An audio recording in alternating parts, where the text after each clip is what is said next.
अस्सलाम वालेकुम grade 9 welcome to my channel analysing studies. तो आज हम इस वीडियो में एक्सरसाइज 2.5 करेंगे।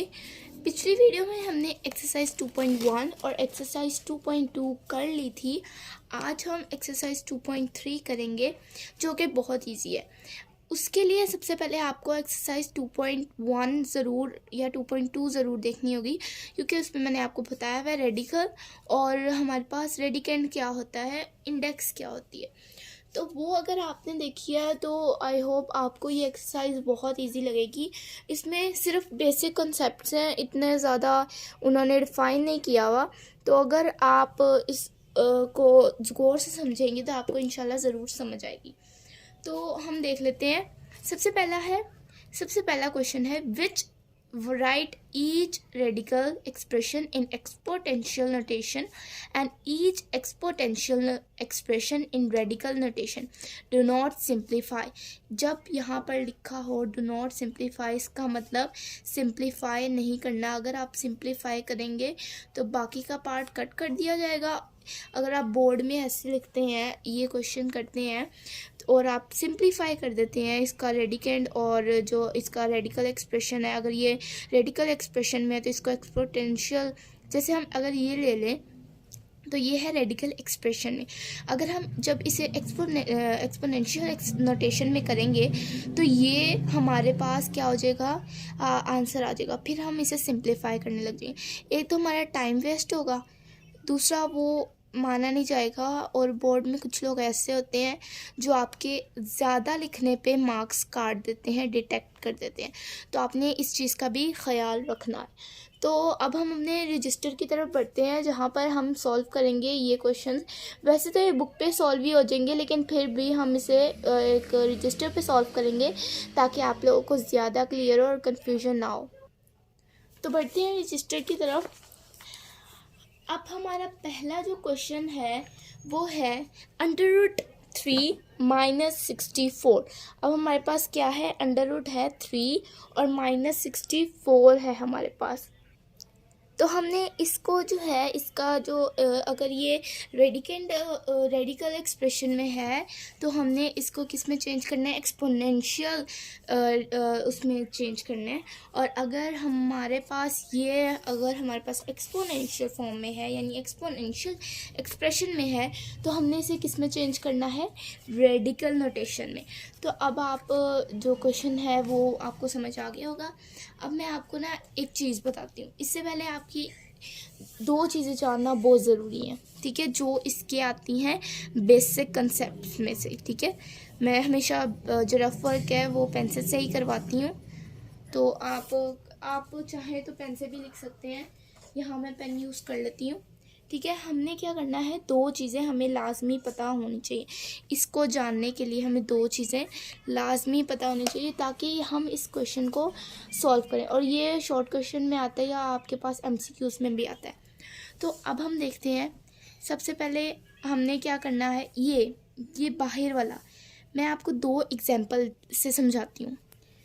हमारे पास पहले हम ये वाली एग्जाम्पल ले लेते हैं। अगर मैंने अंदर लिखा 12, 3, 4। अब देखें, जो हमारे पास ये वाली वैल्यू होती है ना, इसे हम कहते हैं इंडेक्स। ये हमारे पास क्या होती है, इंडेक्स। और इसे ही हम इंडेक्स कहते हैं। और ये हमारा डिनोमिनेटर होता है जब हम इसे एक्सपोनेंशियल फॉर्म में कन्वर्ट करें। किसी का एक्सपोनेंट, जब भी हमारे पास इरेशनल नंबर यानी अंडर रूट वाले जो भी क्वेश्चन होते हैं, उनका जब हम उसके वो एक्सपोनेंशियल उसमें कन्वर्ट करें, वो हमेशा फ्रैक्शन में उनका एक्सपोनेंट आता है। तो फ्रैक्शन में इसे कैसे कन्वर्ट करना है, ये हमारा हमेशा डिनोमिनेटर बनेगा।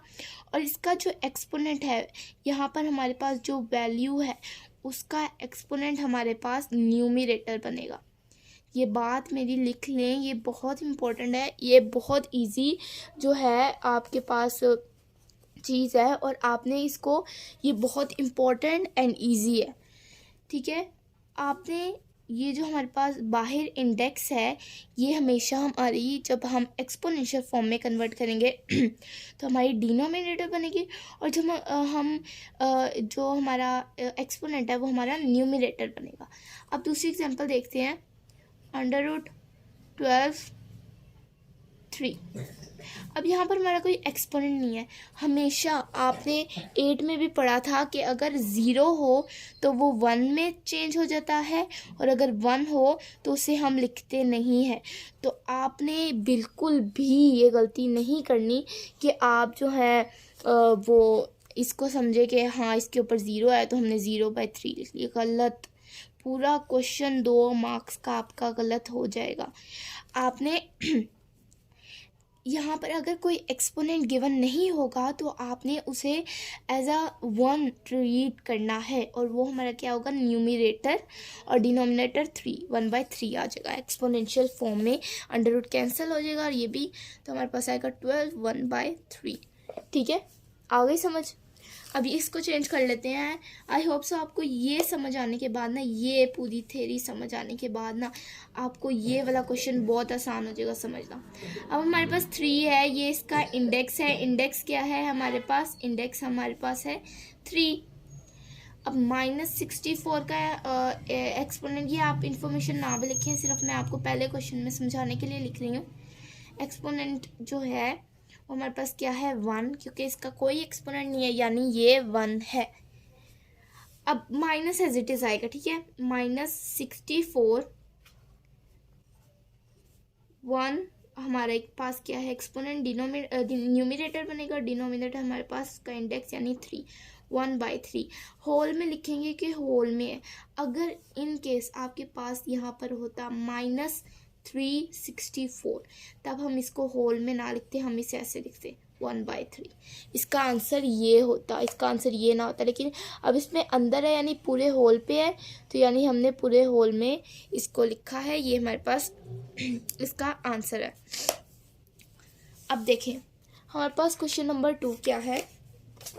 क्वेश्चन नंबर 2 हमारे पास है 2 3/5, यानी अब हमने इसको, ये हमारे पास एक्सपोनेंट फॉर्म में है। किस फॉर्म में है, एक्सपोनेंट फॉर्म में। अगर अंडर रूट होता तो ये हमारे पास अंडर रूट फॉर्म में होती, ये हमारे पास एक्सपोनेंट फॉर्म में है। अगर अंडर रूट होता तो रेडिकल फॉर्म में होती, इसे रेडिकल कहते हैं, अंडर रूट नहीं, बेसिकली रेडिकल कहते हैं। तो आई एम सॉरी, ये अगर हमारे पास ये इस पे फॉर्म में होता है तो हम इसे रेडिकल कहते हैं। अब इस फॉर्म में है हमारे पास, यानी ये एक्सपोनेंट फॉर्म है। अब हमने इसको किस में चेंज करना है, रेडिकल में। उसकी भी मैं आपको पहली चीज़ यहाँ पर क्लियर हो गई। अब दूसरी चीज़, मैंने आपको कहा था मैं आपको 2 चीज़ें समझाऊंगी, अब दूसरी चीज़ समझ लेते हैं। दूसरी चीज़ हमारे पास क्या है, जब हमारे पास एक्सपोनेंट फॉर्म में है, यानी 12 3/8 है हमारे पास, -12 3/8 है, तो हम कैसे लिखेंगे। अब देखिए पूरे होल पे नहीं है इसका 3/8, पूरे होल पर नहीं है, ये आपने चीज़ का ध्यान रखना है, ठीक है, ये आपने बहुत ध्यान में रखनी है ये चीज़। अब देखिए यहाँ पर हमारे पास क्या है, -12 3/8, ठीक है। ये अगर मैं आपको पहले होल में समझा देती हूँ, फिर मैं आपको अकेले में मतलब अलग करके समझाऊंगी इंडिविजुअली कि हम कैसे सॉल्व करते हैं। देखिए हमने लिखा है -12 3/8। अब होल में है इसकी पावर, तो जब हम इसे अंडर रूट में चेंज करेंगे हम रेडिकल लगाएंगे, और यहाँ पर हम यानी जो हमारा न्यूमिनेटर है वो हमारे क्या बनेगा, वेरिएबल का ये होल आएगा, इसमें आएगा, माइनस इसमें आएगा। अगर आपका होल में है तो माइनस रेडिकल के अंदर आएगा। ये आपने बात गौर से ध्यान में रखनी है कि आपका जो वैल्यू का जो माइनस है वो अंदर आएगी रेडिकल के अंदर, ठीक है। तो अब इसका जो हमारे पास न्यूमिनेटर है ये बाहर आएगा, न्यूमिनेटर सॉरी अंदर आएगा, क्योंकि हमने पढ़ा था कि हमेशा वेरिएबल का जो एक्सपोनेंट होता है वो हमारे पास क्या आता है, न्यूमिनेटर, वो न्यूमिनेटर बनता है। अब डिनोमिनेटर हमारे पास 8 है, 8 हमारे पास यहाँ आ जाएगा। अब आगे समझ।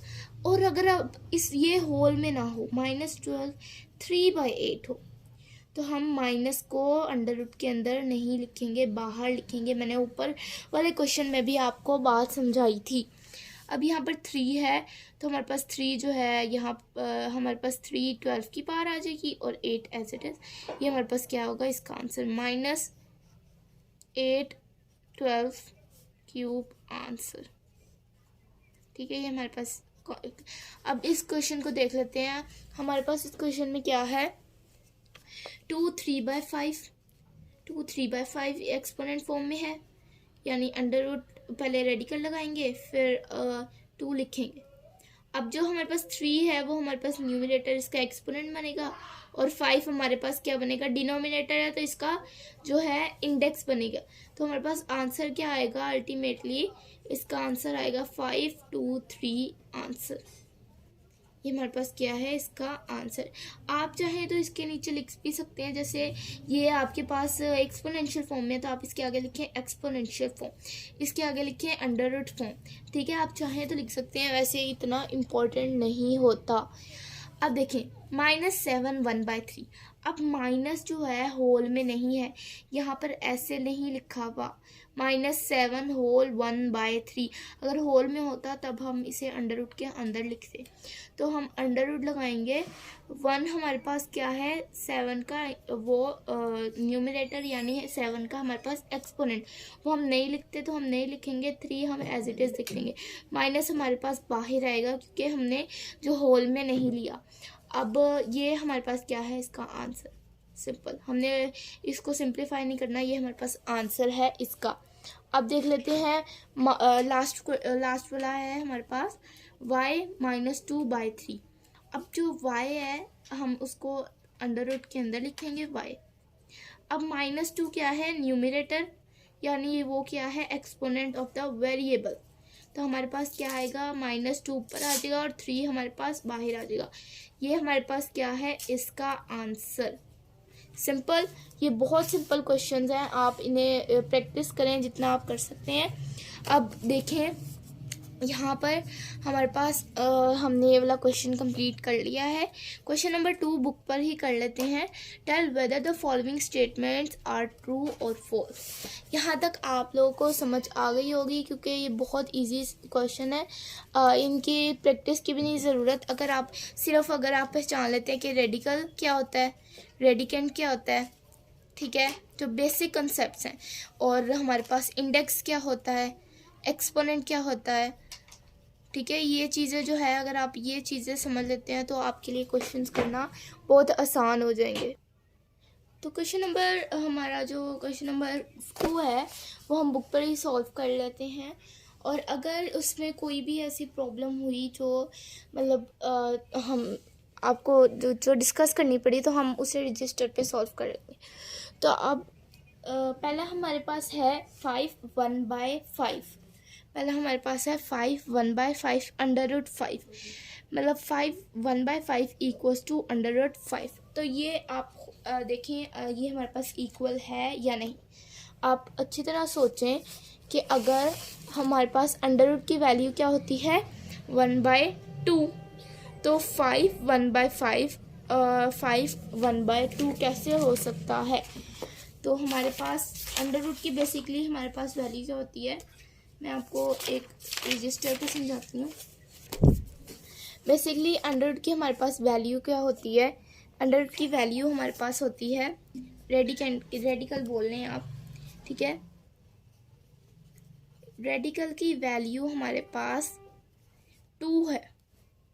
रेडिकल की वैल्यू यानी इंडेक्स, रेडिकल का इंडेक्स, बेसिकली हमारे पास रेडिकल का इंडेक्स 2 है, और जो भी रेडिकेंट के अंदर वो होता है एक्स, जो हमारे पास अगर हमारे पास 1 है एक्सपोनेंट, मतलब जो 1 एक्सपोनेंट के साथ होता है, तो बेसिकली क्या लिखेंगे, अल्टीमेटली हमारे पास 1 हमारे पास न्यूमरेटर है और जो 2 डिनोमिनेटर बन जाएगा 1/2।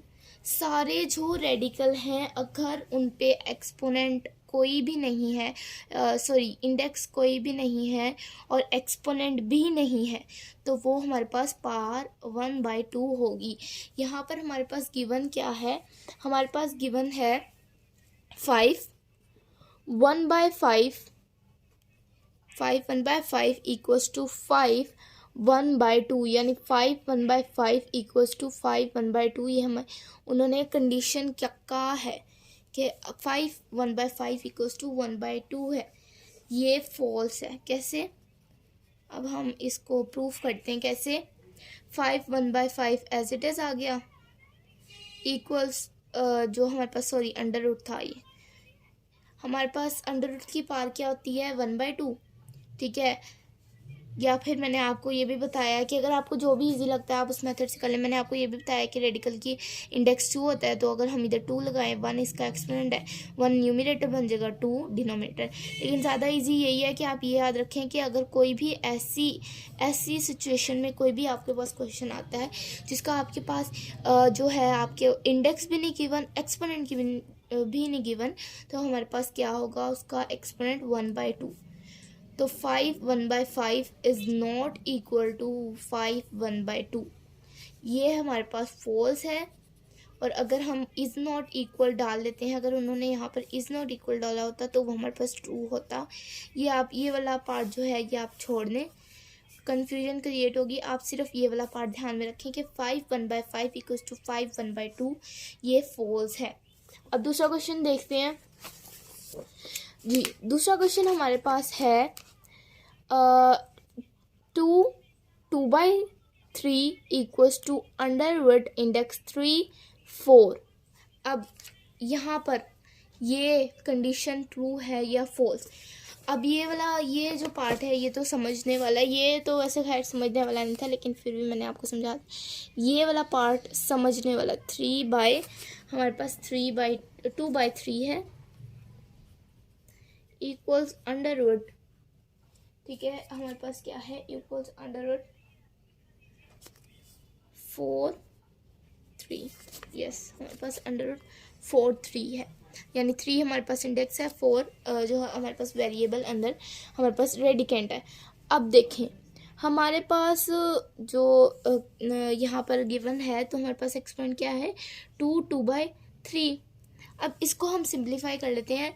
मैंने आप अगर आगे क्वेश्चन 3 करेंगे ना तो आपको ये जो क्वेश्चन है ना और क्लियर हो जाएगा। लेकिन अभी मैं फिर समझाती हूँ। क्वेश्चन 3 में ना हमने फैक्टराइजेशन नहीं, हमने प्राइम फैक्टराइजेशन की है। प्राइम फैक्टराइजेशन जो हमारे पास ऐसे होती है, ठीक है। ये वाली फैक्टराइजेशन हमने क्वेश्चन नंबर 3 में करनी है। तो प्राइम फैक्टराइजेशन से ये सॉल्व होते हैं जो जिनके अगर प्राइम फैक्टराइजेशन की हो रही होती है तो हम उसे बेसिकली प्राइम फैक्टराइजेशन से सॉल्व करते हैं। तो यहाँ पर हमारे पास 2 आ जाएगा।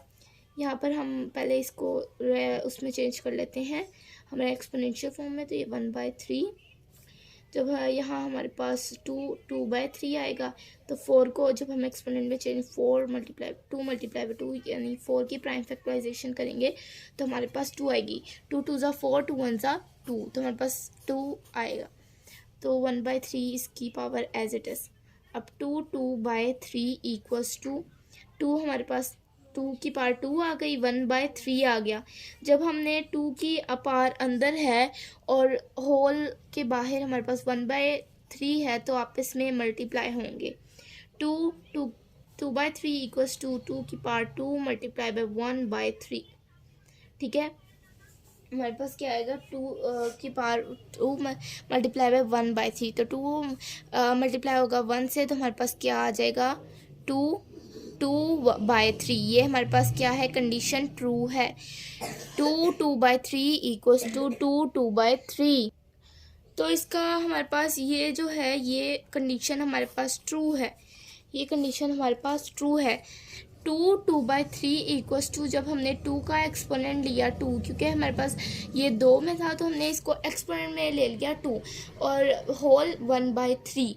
अब जो ये 1/3 था ये इससे मल्टीप्लाई हो रहा था क्योंकि होल में था, तो हमने इसको जब मल्टीप्लाई किया तो 2 1 से मल्टीप्लाई हुआ तो 2/3 आ गया। ये कंडीशन हमारे पास ट्रू है। तो यहाँ पर हम लिख सकते हैं कि ये हमारे पास ट्रू है और ये हमारे पास फॉल्स था, ठीक है। अब थर्ड वाला, √49 इक्वल्स टू √7। √49 हमारे पास 7 के इक्वल है। आपको देखने में तो लग रहा होगा ये ट्रू है, लेकिन ये फॉल्स है। कैसे? अब देखें 49 अंडर रूट हमारे पास क्या है, हमारे पास है under root 49 equals to under root 7। अब 49 को जब हम 2 टाइम्स मल्टीप्लाई करेंगे तो पहले हम इसको ना अपने उसमें चेंज कर लेते हैं, 1/2 7 1/2। 49 को जब 2 टाइम्स मतलब 49 की जब हम प्राइम फैक्टराइजेशन करेंगे तो सिंपली हमारे पास ये पता है हमें कि 7 का स्क्वायर 49 होता है, यानी 7 2 दफ़ा मल्टीप्लाई हुआ तो 49, 1/2 होल में आ जाएगा 7 1/2। अब 7 को स्क्वायर यानी 7 का स्क्वायर 49 होता है, होल 1/2 इक्वल्स टू 7 1/2। जब यहाँ हमारे पास मल्टीप्लाई होगा तो मल्टीप्लाई होगा 2 मल्टीप्लाई बाय 1/2, ठीक है। हमारे पास क्या हो रहा है 2 मल्टीप्लाई बाय 1/2 इक्वल्स टू 7 1/2। जब 2 मल्टीप्लाई बाय 1/2 हुआ तो 2 से कट हो गया और 7 equals to 7 1/2। 7 is not equal to 1/2 और उन्होंने लिखा हुआ है अंडर रूट 49 इक्वल्स टू, ये हमारे पास क्या है, ये कंडीशन हमारे पास फॉल्स है, ये कंडीशन हमारे पास फॉल्स है, ठीक है। मैंने आपको प्रोसेस समझा दिया है हमारे पास क्यों फॉल्स है, ठीक है। अगर आपको 9th क्लास अगर आपको इन क्वेश्चंस में कोई भी डिफ़िकल्टी आती है, आपको रेडिकल समझ नहीं आ रहा, रेडिकेंट समझ नहीं आ रहा, इंडेक्स समझ नहीं आ रहा, एक्सपोनेंट कोई भी रेडिकल नोटेशन एक्सप्रेशन है उसे एक्सपोनेंशियल नोटेशन में कन्वर्ट करना नहीं आ रहा, यानी क्वेश्चन नंबर 1 नहीं आ रहा, तो आप मुझे कमेंट बॉक्स में बता सकते हैं ईज़िली। मैं इंशाल्लाह कोई भी ऐसी वीडियो बनाऊंगी जिसमें मैं आपकी सारी क्वेरीज को सॉल्व करूंगी। तो आपने जो भी आपको समझ नहीं आ रहा आपने मुझे कमेंट कर देना है। आई होप आपको यहाँ तक समझ आ गया होगा। अब हम